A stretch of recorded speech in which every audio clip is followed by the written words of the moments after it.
అసలు చేపలు నిద్రపోతాయా? ఎప్పుడూ కళ్ళు తెరుచుకొని ఉండే చేపలు ఎలా నిద్రపోతాయి?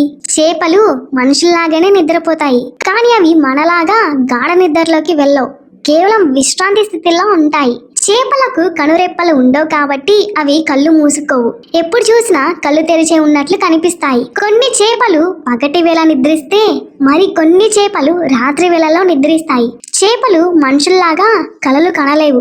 నిద్రపోయే సమయం రాగానే సముద్రంలో ఉండే చేపలు నీటి లోతుల్లో ఉండే గృహాల్లోకి, కోరల్ లీవ్స్ లోకి వెళ్లి పడుకుంటాయి. కొన్ని చేపలు, ముఖ్యంగా ప్యారెట్ ఫిష్ అయితే నిద్రించేటప్పుడు మ్యూకస్ అనే పదార్థంతో ఒక రక్షణ కవచాన్ని ఏర్పాటు చేసుకుంటుంది. ఇది వెదజల్లే దుర్వాసన వల్ల శత్రువు దగ్గరకు కూడా రాలేవు. ఏంజల్ ఫిష్ లాంటి చేపలు రాళ్ల మధ్యలో దాగి నిద్రిస్తాయి. కొన్ని చేపలు విశ్రాంతి సమయంలో రంగులు మారుస్తాయి. ఇది మిగతా సమయంలో కంటే తక్కువ ఆకర్షణీయంగా కనిపించేందుకు సహాయపడుతుంది. దాంతో శత్రువుల దృష్టిలో పడకుండా ఉంటాయి. అంతేకాని అవి తమ స్పృహ పూర్తిగా కోల్పోవు. మరిన్ని ఇంట్రెస్టింగ్ ఫ్యాక్ట్స్ కోసం ఫాలో హలో టీవీ.